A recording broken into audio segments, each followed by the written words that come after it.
Pregunta: si una pieza se caen todas. Bienvenidos al programa Efecto Dominó, espacio mensual producido por la Facultad de Comunicación, Humanidades y Creatividad de la Universidad Ecotec. Las políticas nacionales se han vuelto internacionales y los lugares se han vuelto mundiales. Los escenarios se configuran y se reconfiguran. Nada sólido permanece en el aire. Una pieza puede transformar el juego.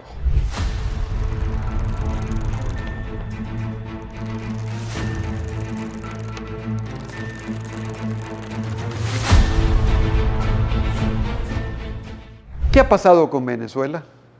¿Hacia dónde va ese proceso? Esto es lo que vamos a analizar hoy día con nuestros panelistas.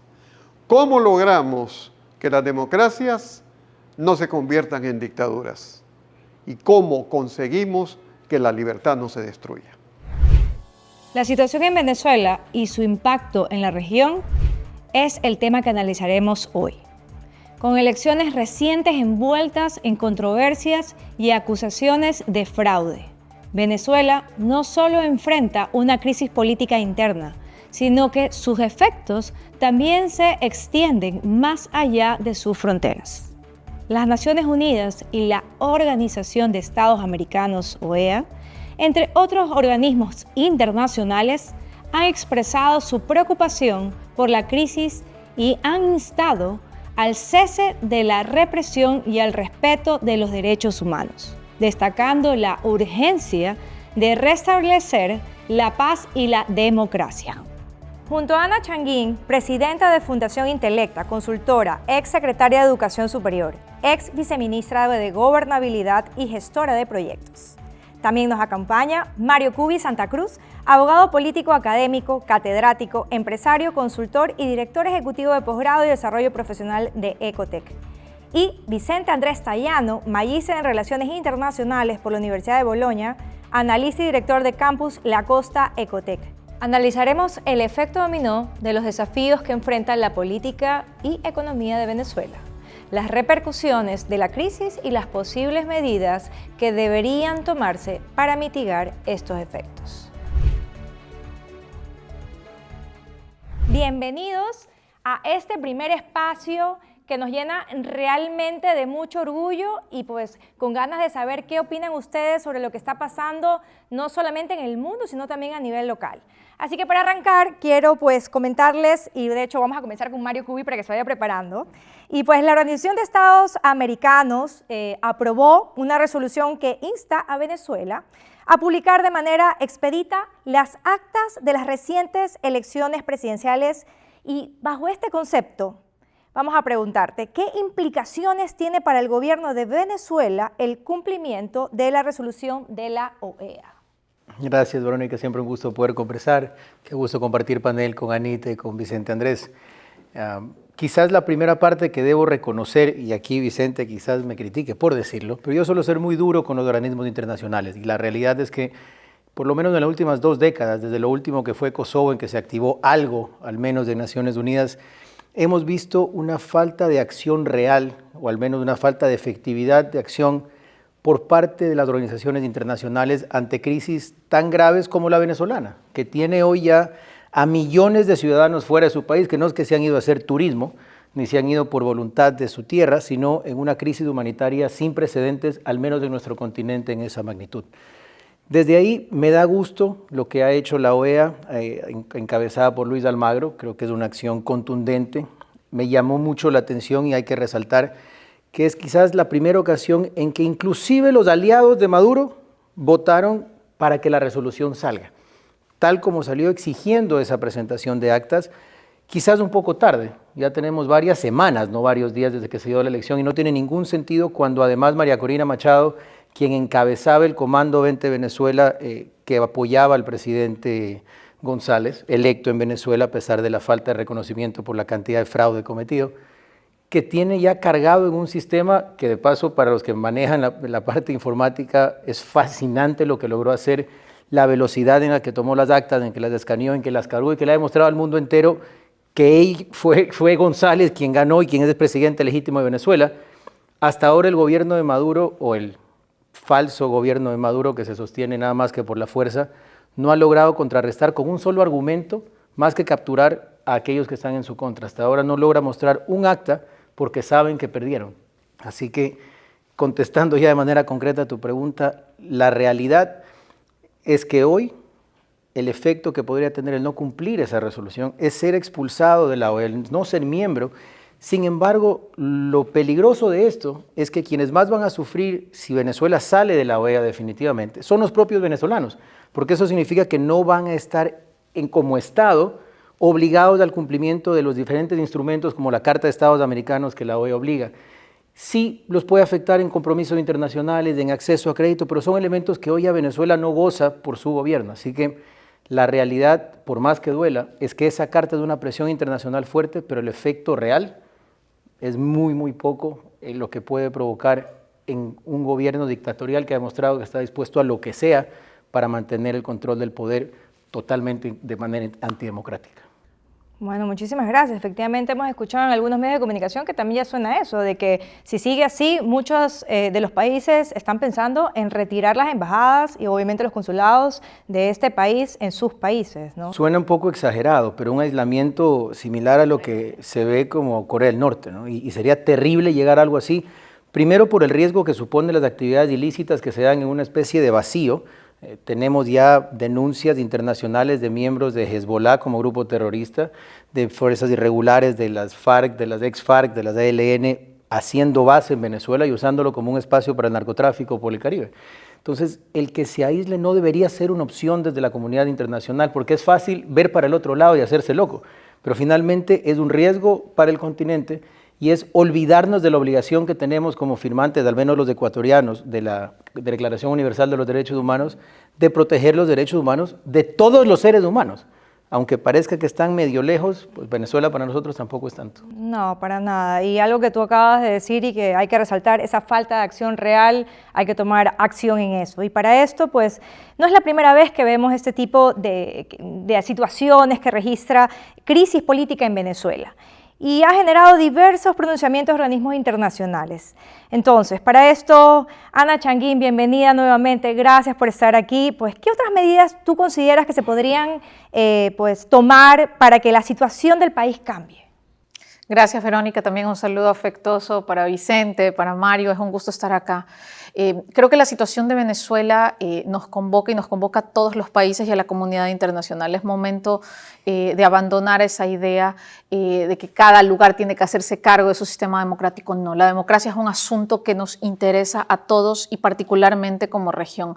Las olas que provoca la crisis y la inestabilidad política que se vive en Venezuela creo que es bastante clara con la crisis migratoria que estamos viviendo a nivel internacional y con las consecuentes medidas que tenemos que tomar a nivel social, a nivel educativo, a nivel de salud en cada uno de los países. Pienso que luego de 25 años de que un régimen ha demostrado que no quiere abandonar el poder, es necesario una expresión contundente de la comunidad internacional y precisamente expresiones como las de la OEA, lo propio con el informe también muy fuerte que sacó el Centro Carter respecto a cuáles son estas, todos estos asuntos que se han señalado de manipulación de las elecciones deben ahora mismo tomarse con muchísima firmeza. La comunidad internacional está llamada a ejercer una presión positiva para poder revelar que no se está viviendo un sistema democrático en Venezuela, aun cuando lo pinten de elecciones. Y aquí hay que ser claros, el que existan elecciones en un país, pero sin un proceso que permita la participación amplia, con la oposición completamente perseguida, sin transparencia en las actas, sin permitir que lleguen observadores internacionales, eso no es democracia y no se debe de ninguna manera solapar como un entorno democrático. Ahora mismo la comunidad internacional sí está llamada a imprimir con fortaleza medidas que a nivel internacional podrían ser diplomáticas o también sanciones económicas, Verónica. También son otros de los escenarios que si bien ejercen una presión y pueden ser muy difíciles para la población, son medidas necesarias en orden diplomático para poder dar un mensaje fuerte y para que la oposición, los activistas y sobre todo los ciudadanos que están viviendo todo este drama, porque el no vivir en democracia es un drama, sientan que la comunidad internacional no los ha olvidado y que está ejerciendo una presión fuerte para que esto cambie eventualmente. Totalmente, y dijiste algo real, la democracia nos interesa a todos y tocaste un tema súper importante que es la parte humana y para eso, Vicente Andrés, tú eres el experto. Así que, de hecho, pues hemos visto que hay muchas violaciones en relación al principio de la democracia, así también desde la reciente contienda electoral que vimos y estamos viendo y seguimos viendo y viviendo lo que ha pasado, como decía Mario, no, aunque esté un poco más allá, lo sentimos al lado, lo sentimos aquí. Y pues se ha visto un incremento alarmante en estos reportes de violación a los derechos humanos. Y pues también como detención arbitraria, ese uso excesivo de la fuerza. Tú lo decías ahorita, Ana, que vemos que al parecer no quieren dejar el poder. Y basado en eso, ¿qué impacto está teniendo estas denuncias de violaciones de derechos humanos en las relaciones de Venezuela con otros países? Para esto tenemos al experto Vicente Andrés, por favor, ayúdanos con esta respuesta. Muchísimas gracias, Verónica. Qué gusto estar compartiendo con Anita, con Mario. Bueno, felicitar a la Facultad de Comunicación y obviamente pues a la universidad por este espacio y por este primer programa. Bueno, creo que, y voy a partir de lo que decía Mario, que me parece fundamental, y es de que siempre él y yo tenemos este debate de si los organismos internacionales realmente están haciendo su trabajo, si está funcionando el multilateralismo, y creo que definitivamente siempre llegamos a la conclusión de que el multilateralismo podría estar en crisis frente a las respuestas efectivas que da a las distintas momentos y distintos desafíos que enfrenta el mundo en Medio Oriente, Rusia y Ucrania, y pues bueno, hoy frente a la crisis en Venezuela. Dicho esto, me parece que si hablamos específicamente de derechos humanos, deberíamos recordar que en octubre del 2023, el gobierno de Maduro llega a un acuerdo con la oposición, ¿verdad?, para decir que se van a llegar, que iban a tener los venezolanos elecciones libres, transparentes, que iban a garantizar la participación. Eso no sucedió. Obviamente los resultados están a la vista. Tenemos que proscribieron candidaturas, que no permitieron que, como decía Anita, los observadores internacionales lleguen de distintos países. Tuvimos ecuatorianos que fueron impedidos incluso de ingresar a Venezuela para poder ser veedores de las elecciones, entre otros países o miembros de otros países y organizaciones quizás lejanas al régimen de Maduro, que tampoco lograron ingresar al país. Luego de eso, durante el proceso electoral, bueno, haciendo un resumen, podríamos hablar muchísimas transgresiones que se dieron a la oposición. Finalmente María Corina no se pudo inscribir y obviamente pues Edmundo gana las elecciones y luego de eso la ciudadanía se levanta. Y frente a ese levantamiento tenemos que hay al momento 25 muertos ya digamos oficialmente nombrados y mencionados por el régimen mismo de Maduro, y tenemos cerca de 1.500 detenidos por represión, detenidos que están siendo acusados de ser terroristas por estar en las calles diciendo que simplemente lo que ha sucedido con el sistema democrático en Venezuela es simplemente sostener el poder y la no voluntad de Maduro de poder hacer que los resultados de las elecciones pues se hagan realidad en virtud de lo que sucedió. Entonces es preocupante el impacto, diría yo, que es un momento bisagra para el mundo frente a lo que va a responder la comunidad internacional y frente a lo que va a suceder en Venezuela. Si siguen existiendo vulneraciones de derechos como ya están, como todas las que he citado y como lo que ya he mencionado, me parece que es muy complicado que solamente esperemos que la comunidad internacional haga algo, cuando creo que la mayoría de nosotros va a coincidir en que todo está dentro de las fuerzas venezolanas y de los mismos venezolanos que está en sus manos, una vez más, lastimosamente, que puedan salir de esta situación. En la última década, desde que Maduro se convirtió en presidente, las Naciones Unidas estiman que al menos 7.7 millones de venezolanos han migrado a países cercanos que temen no poder ubicar o acomodar otra oleada masiva de migración. La crisis por la controvertida reelección de Maduro, a decir de encuestadores y políticos opositores, advierten que más venezolanos están empacando maletas. No solo el tema migratorio afecta al país sudamericano. El alto responsable de derechos humanos de la ONU advirtió sobre un clima de miedo causado por las detenciones arbitrarias llevadas a cabo tras las elecciones. Dijo que es especialmente preocupante que tantas personas están siendo detenidas, acusadas o imputadas de incitación al odio, en virtud de la legislación antiterrorista. Según publicación de la BBC, expertos independientes en derechos humanos reseñan que entre el 28 de julio, cuando se celebraron las elecciones, y el 8 de agosto se reportan 23 muertos, la mayoría de ellas a causa de disparos, mientras que Maduro cifró en 25 el número de muertos y culpó a la violencia de la oposición por las mismas. Continuamos analizando el panorama político y económico de Venezuela. Y para esto, Ana, me gustaría saber tu opinión acerca de la situación política en Venezuela que ha afectado las relaciones con otros países. Por supuesto, Ecuador es uno de ellos. Luego, pues también ha causado continuas tensiones en la región, lo que podría desembocar pues esta ola masiva de migración. Afectaciones políticas, económicas, sociales. Para esto, ¿cómo podría esta inestabilidad política en Venezuela influir en la comunidad internacional y en particular, cómo afectaría al Ecuador? Bueno, Verónica, hay más consecuencias de las que nosotros podemos imaginar. 7.7 millones de venezolanos han salido de su país de manera forzada durante estos últimos años. 470.000 venezolanos se encuentran registrados y apenas son los censados en Ecuador. De este porcentaje también hay que decir que se estima que cerca del 82% gana entre 200 y 425 dólares, lo cual ni siquiera alcanza el sueldo básico. Otra cifra también conmovedora de los encuestados en esta información, 18% son mujeres y de ese 18% de desempleado, 15% son profesionales, lo que nos da cuenta de cómo hay una fuerza laboral joven que no está llegando y no está alcanzando a construir y dando esos grandes pasos para sus proyectos de vida.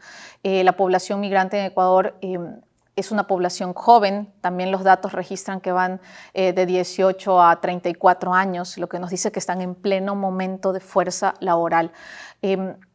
El tener una población migrante de esta forma, y no solamente en Ecuador, Ecuador es el tercer país que ha recibido y que ha acogido a población venezolana, conlleva e implica que el Estado tenga que prepararse y tenga que dar atención en cuestión de educación, en cuestión de salud, en cuestión de movilidad, de generación de empleo, de trabajo digno.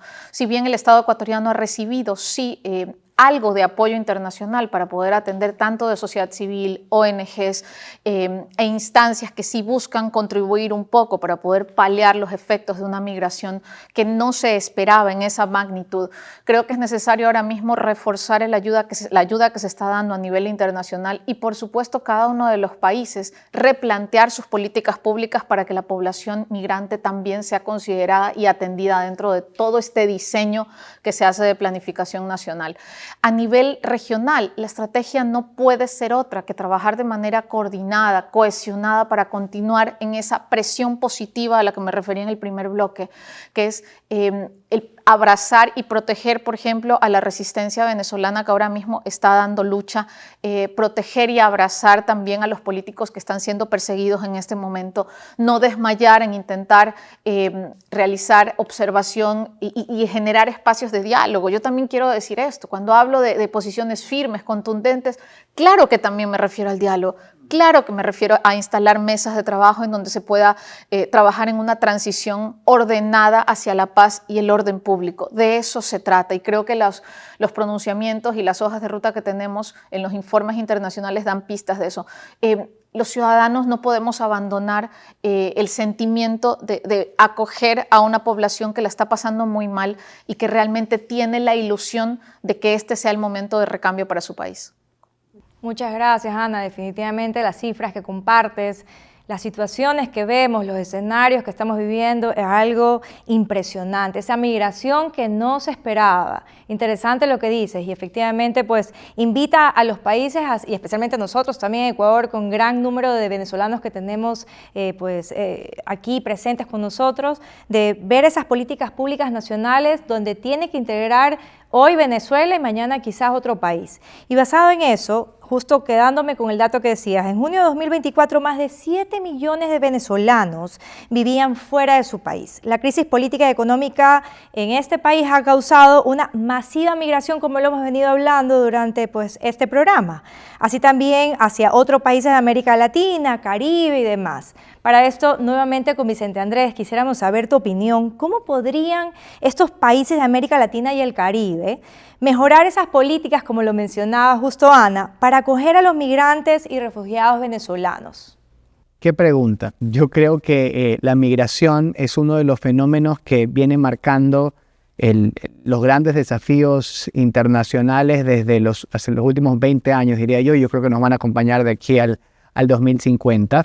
Lo que sucede en Medio Oriente, lo que sucede en el Darién, lo que sucede en Haití es realmente preocupante y definitivamente no solamente los gobiernos de aquellos territorios, sino sobre todo los que están fuera deben estar preparados frente a lo que los internacionalistas han denominado en el caso de Venezuela la diáspora venezolana o el éxodo venezolano, que hoy por hoy tiene un impacto en cierta medida negativo, es como lo han valorado la mayoría de gobiernos, en los países donde la mayor cantidad de venezolanos pues han llegado. Yo creo que la clave está que frente a un problema que tiene múltiples causas, es decir, que es un problema multicausal, pueda ser abordado por parte de los gobiernos de la región y del Caribe de manera interagencial. Es decir, no podemos esperar exclusivamente que la respuesta venga de los gobiernos.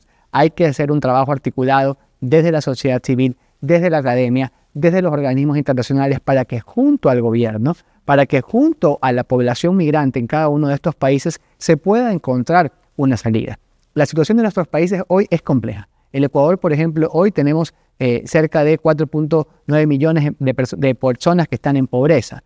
Imagínense eso sumado a la cantidad de los cerca de 450.000 hermanos venezolanos que están en este momento en el país. Entonces Ecuador no solamente debe de preocuparse de garantizar, de mejorar la calidad de vida de sus ciudadanos, sino que también de atender y garantizar los derechos humanos de aquellas personas en movilidad humana que están en este momento en nuestro país. Y yo creo que ahí está el gran desafío. Como en un momento el tema de género, el tema de la discapacidad, el tema digamos, el enfoque social de derechos, los niños, niñas, los grupos de atención prioritaria, tienen que estar de manera transversal. Pero hoy los migrantes, la migración, debe de ser un eje transversal de atención en la política pública del Ministerio de Relaciones Exteriores y Movilidad Humana, del Ministerio de Salud Pública, del Ministerio de Educación, de la Secretaría de Educación Superior. Debe ser transversal el enfoque y la atención que, como decía Ana, estas políticas públicas tomen en cuenta a la población migrante. Es muy grave la situación que estamos enfrentando no solo en Ecuador, sino en la región. Yo creo que es clave que todos nos pongamos en una misma sintonía, en una misma agenda país, en esta agenda país que incluye a Venezuela. No debemos olvidar a Venezuela. Sé que estamos ya por cerrar el bloque y de verdad que saludo la iniciativa de la universidad de poner este tema sobre la mesa, porque si nosotros no lo hacemos desde la academia, no levantamos nuestra voz por lo que está sucediendo en Venezuela, por las arbitrariedades, por el autoritarismo, porque estamos como decía hace un momento, en ese momento bisagra, donde o nos decidimos por la dictadura del autoritarismo o defendemos la democracia. Y el rol de nuestro como academia es justamente levantar esa voz, y estoy seguro que esto que estamos haciendo en este momento pues va a calar y tiene que calar y seguir calando en todas las iniciativas que desde el sector privado y desde la academia y también desde los organismos internacionales hagamos por Venezuela y por la región. Muchísimas gracias, Vicente Andrés. Realmente es bastante motivante tus palabras, porque hay que ser parte de la solución, no del problema. Y de hecho, pues aprovecho también una vez más para agradecerles a ustedes, porque cada cosa que ustedes dicen efectivamente es parte clave, porque nosotros a través de la academia también tenemos que ser parte de ese desafío. Y hablando de desafíos, como última pregunta, Mario, me gustaría saber cuáles son esos desafíos que tienen los gobiernos ante esta crisis de Venezuela. ¿Cuál sería esa solución? Yo sé que no tenemos la varita mágica, pero sí quisiéramos aterrizar y, como decía Vicente Andrés, este espacio que también contribuya a seguir sumando esa voz grande que queremos todos, que es la democracia. Gracias, Verónica. Es una pregunta dura, pero hay que responderla aún con más dureza.